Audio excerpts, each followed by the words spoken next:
Majoritarianism എന്ന് പറയുന്നതിനെതിരായ കരുതലാണ് വാസ്തവത്തിൽ ജനാധിപത്യത്തിൻ്റെ കാതൽ എന്ന ഒരു പൊസിഷൻ എടുക്കുകയും ആ പൊസിഷനെ ഭരണഘടനാ സങ്കല്പവുമായിട്ട് കൂട്ടിച്ചേർക്കുകയും ചെയ്തു. ഇപ്പൊ സമീപകാലത്ത് ഭരണഘടനയെ കുറിച്ച് ഇറങ്ങിയ വളരെ പ്രധാനപ്പെട്ട ഒരു ഗ്രന്ഥം ഗൗതം ഭാട്ടിയയുടെ ട്രാൻസ്ഫോർമേറ്റീവ് കോൺസ്റ്റിറ്റ്യൂഷൻ എന്ന ഗ്രന്ഥം ഉണ്ടായി, പരിവർത്തനോന്മുഖമായ ഭരണഘടന. അപ്പൊ അതിൽ അദ്ദേഹം പറയുന്ന ഒരു കാര്യം, ഇന്ത്യൻ ഭരണഘടനാ അസംബ്ലി നോക്കിക്കഴിഞ്ഞാൽ ഇന്ത്യൻ ഭരണഘടനാ അസംബ്ലിയിൽ അംഗങ്ങളായ 400-ഓളം പേരിൽ മഹാഭൂരിപക്ഷം പേരും ദേശീയ പ്രസ്ഥാനത്തിന്റെ നേതാക്കളാണ്. കുറച്ചുപേരെ അല്ലാത്തവരുള്ളൂ. അംബേദ്കറെ പോലെ നേരിട്ട് ദേശീയ പ്രസ്ഥാനത്തിന്റെ മുൻനിരയിൽ ഇല്ലാത്ത ചിലർ മാത്രമേ ഉള്ളൂ. ബാക്കിയെല്ലാം ദേശീയ പ്രസ്ഥാനത്തിന്റെ നേതാക്കളാണ്. പക്ഷെ ഇന്ത്യൻ ഭരണഘടനാ അസംബ്ലിയുടെ സ്വഭാവം ദേശീയ പ്രസ്ഥാനത്തിന്റെ വീക്ഷണത്തിന്റെ അതേപടിയുള്ള ആവർത്തനമല്ല. കാരണം ദേശീയ പ്രസ്ഥാനം വേണ്ട പോലെ ഉൾക്കൊള്ളാതിരിക്കുകയോ വേണമെങ്കിൽ അവഗണിക്കുക പോലുമോ ചെയ്ത ചില അടിസ്ഥാന മൂല്യങ്ങൾ നമ്മുടെ ഭരണഘടനയിൽ വളരെ പ്രധാനപ്പെട്ട മൂല്യങ്ങളായി തീർന്നു. അതിലേറ്റവും പ്രധാനമാണ് ലിബർട്ടി, ഇക്വാലിറ്റി, ഫ്രറ്റേണിറ്റി എന്ന് പറയുന്ന സങ്കല്പത്തെ ജനാധിപത്യവുമായി ഘടിപ്പിച്ചത്. കാരണം ജനാധിപത്യം എന്ന് പറയുന്നത് ഭൂരിപക്ഷഹിതമാണ് എന്ന് സങ്കല്പിച്ചാൽ ജനാധിപത്യം ഫാഷിസത്തിലേക്ക് പോകാൻ വളരെ എളുപ്പമാണ്. മറിച്ച് ജനാധിപത്യത്തെ, ഇപ്പം അംബേദ്കർ ജനാധിപത്യത്തെ വിശദീകരിക്കുന്ന ഒരു സവിശേഷമായ രീതി വ്യത്യസ്തരായിരിക്കാനും വ്യത്യസ്തതയുടെ പേരിൽ വേട്ടയാടപ്പെടാതിരിക്കാനുമുള്ള അവകാശമാണ് ജനാധിപത്യം എന്നാണ്. അതുകൊണ്ട് നിങ്ങളുടെ വ്യത്യസ്തതകളെ നിലനിർത്താൻ ഒരു സമുദായത്തിന്, സമൂഹത്തിന് എത്ര ശേഷിയുണ്ടോ അത്രത്തോളമാണ് ജനാധിപത്യമായിരിക്കുന്നത്. ഭൂരിപക്ഷഹിതത്തിന്റെ നിർവഹണമല്ല, ഭൂരിപക്ഷമല്ലാതിരിക്കാനുള്ള ശേഷിയിലാണ് ജനാധിപത്യം എന്ന നിർവചനത്തിലേക്ക് അദ്ദേഹം നീങ്ങുന്നത് ഈ മെജോറിറ്റേറിയനിസം ഡെമോക്രസിയായി മാറാനുള്ള വലിയൊരു ആപത് സാധ്യത ഇന്ത്യയിൽ നിലനിൽക്കുന്നുണ്ട് എന്ന് കണ്ടിട്ടാണ്. ഗൗതം ഭാട്ടിയ പറയുന്ന കാര്യം, ഇന്ത്യൻ കോൺസ്റ്റിറ്റ്യൂഷൻ എന്ന് പറയുന്നത് അതിന് വെർട്ടിക്കലും ഹൊറിസോണ്ടലുമായിട്ടുള്ള പരിവർത്തന ശേഷിയുണ്ട് എന്ന് അദ്ദേഹം പറയുന്നുണ്ട്. വെർട്ടിക്കലായിട്ടുള്ള പരിവർത്തന ശേഷി എന്ന് പറയുന്നത്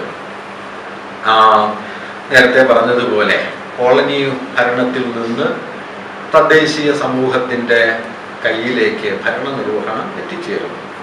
ലളിതമായിട്ട് പറഞ്ഞാൽ പ്രജകൾ, പഴയ പ്രജകൾ പുതിയ പൗരത്വം കൈയാളുന്നു. From the subjects to the citizen എന്ന നിലയിലേക്ക് മാറ്റം വരുന്നു.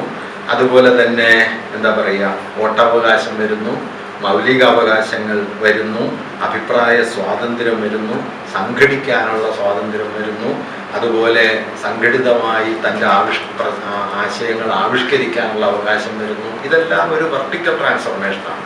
കോളനി അധികാരത്തിലെ സബ്ജക്ട്സിന്, പ്രജകൾക്ക് ഇല്ലാതിരുന്ന ആധുനിക രാഷ്ട്രത്തിലെ പൗരസമൂഹത്തിന് ഉള്ള അവകാശ അധികാരങ്ങളൊക്കെ ഈ വെർട്ടിക്കൽ ട്രാൻസ്ഫോർമേഷൻ ഓഫ് പവർ എന്ന നിലയിൽ ഈ ട്രാൻസ്ഫോർമേഷൻ്റെ ഒരു തലം ഉൾക്കൊള്ളുന്നതാണ് എന്ന് പറയാം. ഇത് ദേശീയ പ്രസ്ഥാനത്തിലെ ഏതാണ്ട് മുഖ്യധാര മുമ്പോട്ട് വെച്ച ഒരു കാഴ്ചപ്പാടിൻ്റെ ആവിഷ്കാരമാണ്. കാരണം കോളനി ഭരണത്തിൽ നിന്ന് രാഷ്ട്രീയ അധികാരം സമ്പൂർണ്ണമായി തദ്ദേശീയ ജനതയുടെ കയ്യിൽ വരിക, തദ്ദേശീയ ജനതയ്ക്ക് സ്വാധികാരവും സ്വന്തം സ്വയം നിർണയ അവകാശവും ഒക്കെ കൈവരിക, അത്തരത്തിലൊരു ധർമ്മം നമ്മുടെ ഈ കോൺസ്റ്റിറ്റ്യൂഷൻ ഫലപ്രദമായി നിറവേറ്റുന്നുണ്ട് എന്ന് ഭാട്ടിയ പറയുന്നുണ്ട്. അതിനെയാണ് അദ്ദേഹം വെർട്ടിക്കലായിട്ടുള്ള ട്രാൻസ്ഫോർമേഷൻ എന്ന് പറയുന്നത്.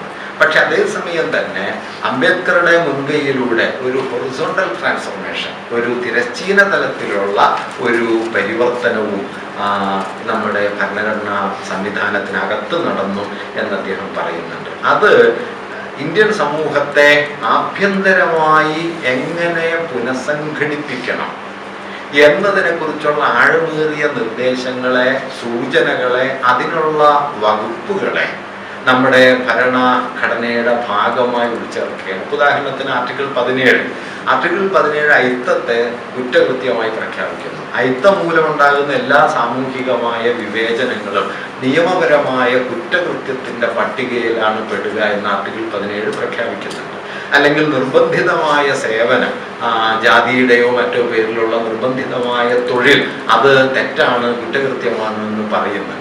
അങ്ങനെ അയിത്തത്തെ, ജാതീയമായ വിവേചനങ്ങളെ, സാമൂഹ്യ അസമത്വങ്ങളെ ഒക്കെ ഭരണഘടനാപരമായി കുറ്റകൃത്യങ്ങളായി പ്രഖ്യാപിച്ചുകൊണ്ട് ഇന്ത്യൻ സമൂഹം സഹസ്രാബ്ദങ്ങൾ കൊണ്ട് വികസിപ്പിച്ചെടുത്ത മൂല്യവ്യവസ്ഥയെ ഭരണഘടനാപരമായി തിരുത്താനുള്ള ഒരു ആഭ്യന്തര ഊർജം വാസ്തവത്തിൽ ഈ ഭരണഘടന നിലനിർത്തുന്നു. ഇത് വളരെ പ്രധാനപ്പെട്ട കാര്യമാണ്. കാരണം ഭരണഘടന ഒരു ലീഗൽ ഡോക്യുമെന്റ് എന്നതിൽ നിന്ന് ഒരു എത്തിക്കൽ ഡോക്യുമെന്റായി മാറുന്ന പോയിന്റ് അവിടെ വെച്ചാൽ ഭരണഘടന ഒരു നിയമപ്രമാണം മാത്രമല്ല, ഭരണഘടന ഒരു നൈതിക പ്രമാണമായി, ഒരു എത്തിക്കോ പൊളിറ്റിക്കൽ ഡോക്യുമെന്റ് എന്ന നിലയിലേക്ക് ഭരണഘടന പരിണമിക്കുന്ന ഒരു സന്ദർഭമാണ്. ഈ പരിണാമ സന്ദർഭമാണ് ജനാധിപത്യത്തെ ലിബർട്ടി, ഇക്വാലിറ്റി, ഫ്രറ്റേണിറ്റി എന്ന സങ്കല്പവുമായി ചേർത്ത് വെച്ചുകൊണ്ട് അംബേദ്കർ വികസിപ്പിച്ചെടുക്കാൻ ശ്രമിക്കുന്നത്. അത് വാസ്തവത്തിൽ സ്വാതന്ത്ര്യം എന്നതിന് അദ്ദേഹം 3 തലത്തിലുള്ള ഒന്നായിട്ട് കാണുന്നുണ്ട്. അത് social freedom, political freedom and economic freedom, അല്ലെങ്കിൽ അദ്ദേഹത്തിന്റെ പദാവലികളിൽ പറഞ്ഞാൽ political democracy, social democracy and economic democracy എന്ന് പറയുന്നത്. രാഷ്ട്രീയ ജനാധിപത്യം കൊണ്ട് മാത്രം ജനാധിപത്യത്തിന് പ്രത്യേകിച്ച് അർത്ഥമൊന്നുമില്ല. സാമൂഹ്യ ജനാധിപത്യത്തിന്റെയും സാമ്പത്തിക ജനാധിപത്യത്തിന്റെയും അഭാവത്തിൽ ജനാധിപത്യം നിരർത്ഥകമാണ്. അതുകൊണ്ട് ജനാധിപത്യത്തിന്റെ അടിപ്പടവേതാണ്.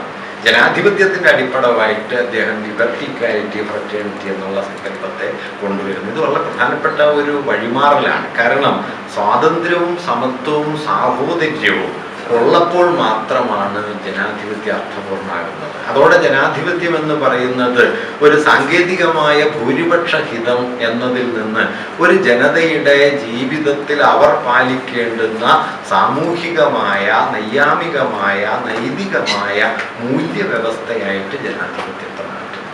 കാരണം ഇങ്ങനെ ഒരു മൂല്യത്തിന്റെ അഭാവത്തിൽ ഇന്ത്യൻ സമൂഹത്തിന് തുല്യതയിൽ അധിഷ്ഠിതമായ ഒരു സമൂഹമാകാൻ കഴിയില്ല.